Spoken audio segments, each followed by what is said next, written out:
direction Koulouba où a eu lieu l'ouverture ce matin de la rencontre du président de la transition avec le gouverneur des 19 régions et des districts de Bamako. Objectif, recenser les besoins prioritaires des régions, discuter des voies et moyens et de trouver des solutions aux difficultés auxquelles les représentants de l'État sont confrontés. Le colonel Assimi Goïta a promis que le gouvernement mobilisera les moyens nécessaires à l'accomplissement des missions des gouverneurs, mais il appelle ses interlocuteurs à plus d'initiatives et d'engagement. Les détails, c'est avec Chaka Konati.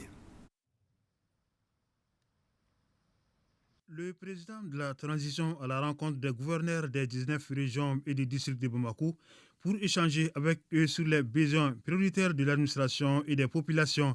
Concrètement, il s'agit de débattre de la situation administrative de leur circonscription, des difficultés auxquelles elles sont confrontées et y trouver des solutions. Première du genre, l'initiative vise à appuyer les représentants de l'État dans l'accomplissement des missions qui leur sont confiées. Mission d'ailleurs rappelée par le président de la transition dès l'entame de son intervention. Il s'agit entre autres de préserver les intérêts nationaux, de veiller au respect des lois, des règlements et des décisions de l'État. Vous devez également assurer l'information permanente du gouvernement sur la vie politique, économique, sociale et culturelle de la circonscription administrative. Il reste donc évident que vous êtes responsable de la réalisation des objectifs nationaux de développement assignés aux services déconcentrés de l'État dans les circonscriptions administratives. En cela, vous constituez la pierre angulaire de l'action de l'État, dont l'unité et la permanence vous incombent. Le rappel de ces points n'est nullement fortuit dans la mesure où il concourt très certainement à l'accomplissement des missions régaliennes de l'État, notamment la stabilisation du pays et la lutte contre le terrorisme, l'impunité, ainsi que toute autre forme d'injustice. Administrer le pays, c'est d'abord assurer la sécurité de nos concitoyens dans le but de préserver la cohésion et la paix sociale. C'est là que se révèle la vocation première de tout État. Au regard du contexte actuel et en votre qualité de représentant de l'État, vous devez en permanence apporter votre appui aux forces de défense et de sécurité dans l'accomplissement quotidien de leur mission. Il consiste à la fois à protéger les populations et leurs biens et à lutter inlassablement contre le terrorisme où qu'il se manifeste sur notre territoire.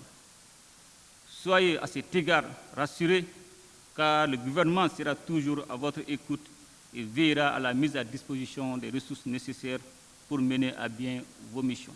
Certes, l'État va accompagner ses représentants dans les régions, mais le chef de l'État appelle à l'esprit d'initiative des gouverneurs pour le développement de leur localité, le renforcement de la sécurité et les retours de l'administration.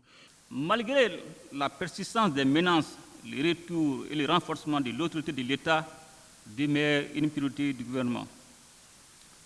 Cependant, nul ne doit oublier, encore moins sous-estimer vos souffrances silencieuses et les risques auxquels vous êtes constamment exposés dans l'exercice de vos fonctions.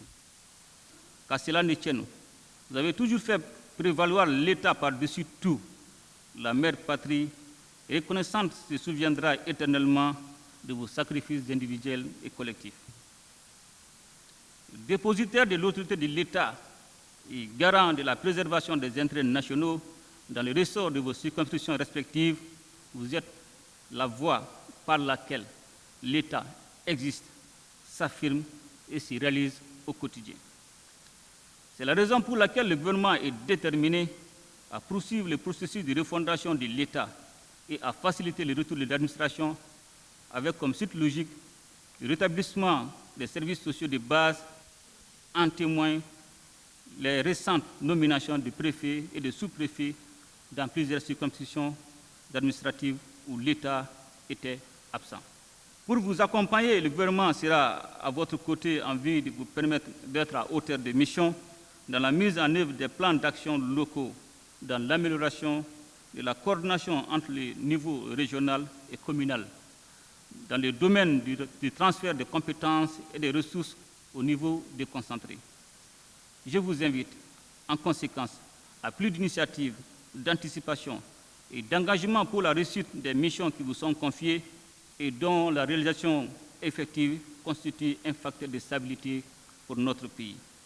Appel à l'engagement de tous pour la réussite de la transition. Déjà, le président de la transition souligne des avancées dans la mise en œuvre des recommandations des Assises nationales de la refondation et de la feuille de route de la transition. La rencontre d'aujourd'hui intervient dans un contexte marqué par des avancées notables dans la mise en œuvre des recommandations des Assises nationales de la refondation, notamment la fixation de la durée de la transition, l'adoption et la promulgation de la nouvelle loi électorale qui consacre la création de l'autorité indépendante de gestion des élections, la publication du chronogramme des réformes politiques et institutionnelles majeures ainsi que celui du référendum et des élections, la création et l'installation de la commission de rédaction de la nouvelle constitution, la création et l'installation du comité indépendant de suivi et évaluation de la mise en œuvre des recommandations des Assises nationales de la refondation. Ces avancées s'inscrivent dans le cadre de la mise en œuvre de la feuille de route de la transition, dont les axes portent sur le renforcement de la sécurité sur l'ensemble du territoire national, la promotion de la bonne gouvernance, la réforme du système éducatif, les réformes politiques et institutionnelles, l'adoption d'un pacte de stabilité sociale et l'organisation d'élections générales. Notre pays traverse depuis 2012 une crise multiforme qui perdure, surtout au plan sécuritaire avec des défis négatifs sur l'activité économique. En dépit de ce contexte difficile, le gouvernement ne ménage aucun effort pour mobiliser les ressources nécessaires à la réussite des missions de la transition. Il ne saurait en être autrement, car nous sommes collectivement condamnés à réussir cette phase transitoire.